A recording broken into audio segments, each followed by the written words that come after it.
क्या आपने कभी रात को ऐसा रास्ता पार किया है जहाँ ना कोई लाइट हो, ना कोई आवाज़, सिर्फ दूर दूर तक अंधेरा और आपके कदमों की आहट आपको सुनाई देती रहे?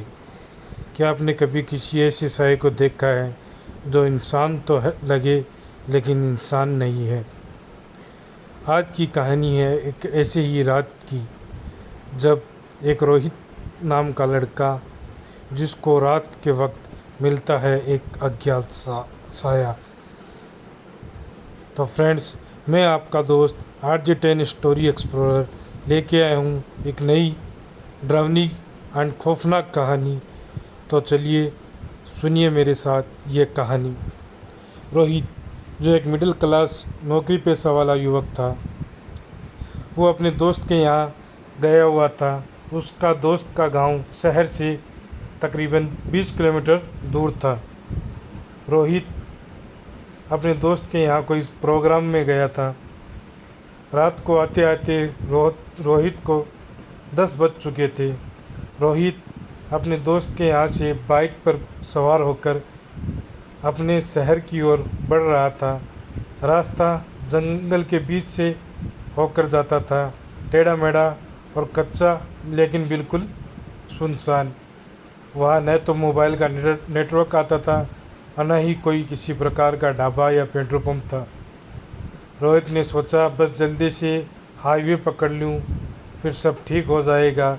लेकिन रास्ते में जितने आगे वो बढ़ता गया, रास्ता उतना ही डरावना होता गया।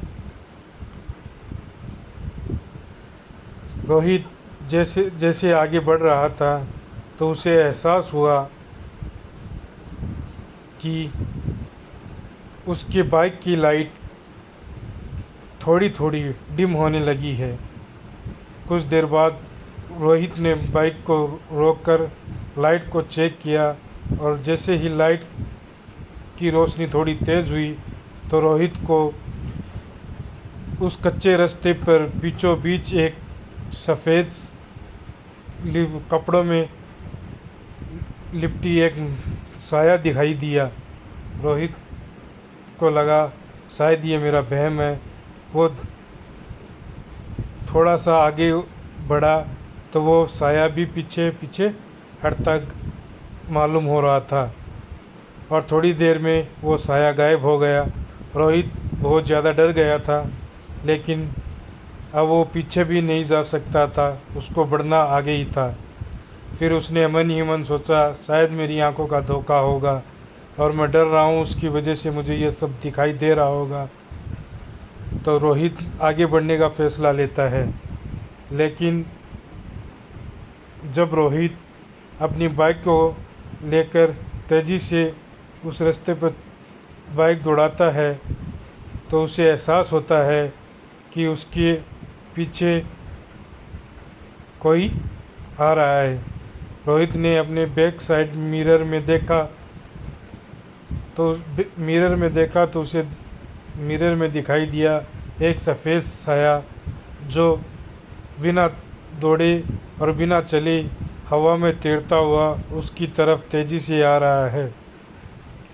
रोहित बहुत ज़्यादा डर गया और उसने अपनी बाइक की स्पीड बढ़ा दी। थोड़ी ही दूर, करीब आधा किलोमीटर चलने के बाद रोहित की बाइक अचानक बंद हो गई। वह नीचे उतरता है और बाइक को चेक करता है। तभी उसे फिर से एहसास होता है कि कोई उसके पास फिर से खड़ा है।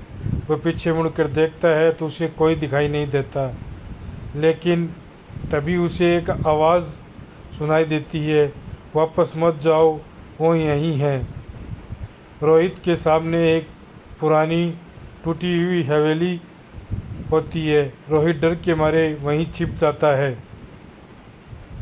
तभी एक तेज़ हवा का झोंका आता है और टूटी हुई हवेली के दरवाजे अपने आप खुल जाते हैं, और उन दरवाज़ों के अंदर से एक आकृति, एक साया रोहित के सामने आता है, जिसका चेहरा जल चुका था। बाल उसके बिखरे हुए थे और उसकी आंखें पूरी तरह काली थी, और वो रोहित के सामने आकर खड़ी हो जाती है और वो रोहित को कहती है कि क्यों छोड़ दिया था उस रात को तुमने मुझे। मैं अब भी तुम्हारा इंतज़ार कर रही हूँ। रोहित को कुछ समझ नहीं आता कि ये क्या हो रहा है। क्या यह मुझे जानती है या फिर यह कोई आत्मा है। रोहित इसी सोच में पड़ा था कि तभी वो साया गायब हो जाता है। 20 साल पहले उसी रास्ते पर एक महिला का एक्सीडेंट हुआ था और लोगों ने उसे उसकी मदद नहीं की, बल्कि उसे वहीं मरने के लिए छोड़ दिया गया था। तब से वह औरत की आत्मा हर रात उसी जगह पर किसी मददगार का इंतज़ार करती है। अगर कोई वहाँ रुकता है तो वो उसे अपने साथ ले जाती है, हमेशा के लिए। गांव वाले कहते हैं उस रास्ते पर अगर किसी ने सफ़ेद साया देखा तो उसका लौटना मुश्किल है। रोहित यह सोच रहा था कि तभी वो साया फिर से उसके पास आता है और रोहित उसे देखकर घबराकर दौड़ने लगता है। और दौड़ते दौड़ते रोहित एक पत्थर से ठोकर खाकर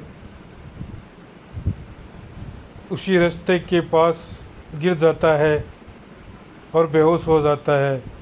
अगली सुबह जब उसे होश आता है तो गांव वाले उससे पूछते हैं कि तुम यहाँ क्या कर रहे हो, इस कच्चे रास्ते पर क्यों सो रहे हो। तो रोहित बताता है कि कल रात मेरे साथ ये हुआ कि मैं जैसे ही बाइक लेकर निकला तो मेरे साथ एक साया जो मेरे पीछे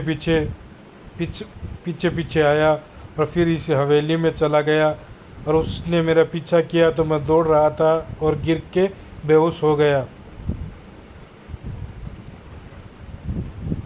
रोहित कभी भी उस रास्ते पे नहीं गया और वो खंडर आज भी वैसा ही है। तो क्या यह सिर्फ एक डरावनी कहानी थी या वाकई कोई उस सुनसान रास्ते पर कोई अज्ञात साया है जो अब भी हर रात किसी का इंतज़ार करता है। अगर यदि आपको ये कहानी अच्छी लगी हो तो वीडियो को लाइक करें, सब्सक्राइब करें और कमेंट में बताएं कि क्या आपने भी कभी ऐसे सुनसान रास्ते पर सफ़र किया है। अगर किया है और आपके साथ भी यदि कोई ऐसी अज्ञात घटना हुई है तो मुझे कमेंट बॉक्स में ज़रूर लिखें, क्योंकि मैं आपकी कहानी लेके आऊँगा मेरे पॉडकास्ट पर, मेरे स्टोरी एक्सप्लोरर पर। तब तक के लिए जय हिंद।